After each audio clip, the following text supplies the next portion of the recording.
तो आपका अपने पढ़ाई स्पोर्ट चैनल में स्वागत है। आज हम पढ़ने वाले हैं मादा जनन तंत्र क्लास। ये बहुत इंपॉर्टेंट लेसन है, चैप्टर। ये क्लास 9 में, क्लास 10 में भी आता है और 12 में भी आता है। तो इसे ध्यान से देखेंगे क्योंकि हम एक एक हेडिंग का क्लियर करते चलेंगे। तो सबसे पहले मादा जनन तंत्र। मादा जनन तंत्र क्या है? मादा जनन तंत्र वह तंत्र है जिसमें एक नए भ्रूण का क्या होता है? विकास होता है। यह मादा में पाया जाता है। अगर बात किया जाए गुहा के, तो यह किस गुहा में होता है? या श्रोणि गुहा में होता है। तो हम सबसे पहले बात करेंगे ओवरी की। इसकी बात करेंगे ओवरी की। ओवरी को सबसे पहले हिंदी में क्या कहते हैं? अंडाशय कहते हैं। ओवरी को हिंदी में क्या कहा जाता है? अंडाशय कहते हैं। अंडाशय क्या है? अंडाशय में ही अंडाणु का क्या होता है? निर्माण होता है। यदि आप प्रश्न आ जाए एक नंबर में कि अंडाशय का निर्माण कहाँ होता है, तो अंडाशय का निर्माण कहाँ होता है? अगर बात ये किया जाए अंडाणु, अंडाणु का निर्माण कहाँ होता है? अंडाणु का निर्माण अंडाशय में होता है।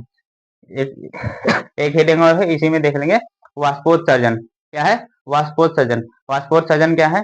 अंडाशय से अंडाणु निकलने की प्रक्रिया को ही क्या कहते हैं? वाष्पोत्सर्जन कहते हैं। क्लियर? फिर से देखेंगे अंडाशय। तो अंडाशय क्या है? अंडाशय से ही क्या होता है? अंडाणु बनता है। अंडाशय में ही से अंडाणु निकलता है। अब बात की जाए फिम्बरी।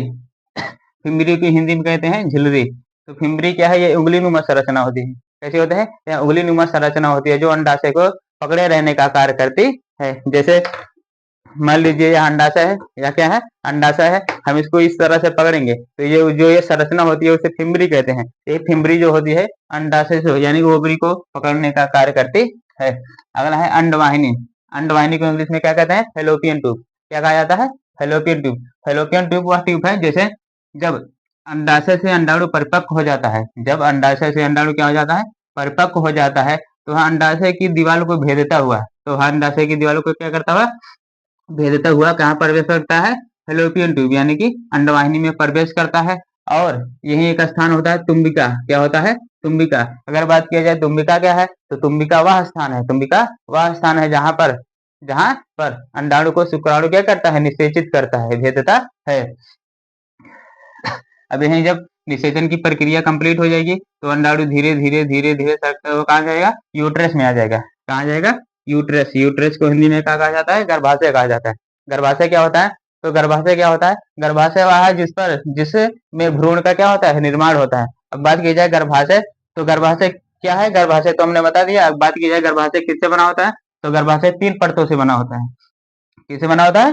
3 परतों से। पहला है मायोमेट्रियम, ओह सॉरी, बायोमेट्रियम। पहला है बायोमेट्रियम। बायोमेट्रियम को हम हिंदी में क्या कहते हैं? बाह्य गर्भाशय। बायोमेट्रियम को हिंदी में क्या कहा जाता है? बाह्य गर्भाशय। बाह्य गर्भाशय क्या है? बाह्य गर्भाशय गर्भाशय की सबसे बाहरी परत होता है जिसे हम बाह्य गर्भाशय कहते हैं। बाह्य गर्भाशय के ठीक नीचे एक परत होती है जिसे हम इंडोमेट्रियम कहते हैं। क्या कहा जाता है? इंडोमेट्रियम। अगर बात की जाए इंडोमेट्रियम की हिंदी क्या होती है, तो इंडोमेट्रियम की हिंदी को हम कहते हैं मध्य गर्भाशय। मध्य गर्भाशय क्या है? मध्य गर्भाशय वह गर्भाशय है जो बाह्य गर्भाशय और अंतः गर्भाशय के क्या होता है? बिल्कुल मध्य में होता है। उसे हम इंडोमेट्रियम यानी कि मध्य गर्भाशय कहते हैं।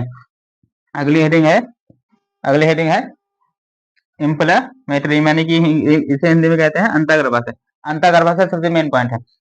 अंतः गर्भाशय क्या है? अंतः गर्भाशय गर्भाशय की सबसे आंतरिक परत होती है। अंतः गर्भाशय गर्भाशय की सबसे आंतरिक परत होती है। अगर बात की जाए अंतः गर्भाशय किससे बना होता है, तो अंतः गर्भाशय किससे बना होता है? ब्लड से बना होता है। किससे बना होता है? ब्लड यानी कि रुधिर से बना होता है। किससे बना होता है? रुधिर से बना होता है। रुधिर से बना होता है। जब जैसे अभी किसी के यहाँ नए नए मेहमान आ जाए तो क्या किया जाता है? नया नया चादर निकाला जाता है। क्या किया जाता है? नया नया चादरा निकाला जाता है, जैसे कि हमारे मेहमानों को कोई दिक्कत ना हो। ठीक उसी प्रकार जब अंडाणु शुक्राणु आपस में निषेचित हो जाते हैं तो यह परत क्या हो जाती है? अंतः गर्भाशय तो यह बनने लगती है। और यह किससे बनती है? दूध से बनती है। जब जब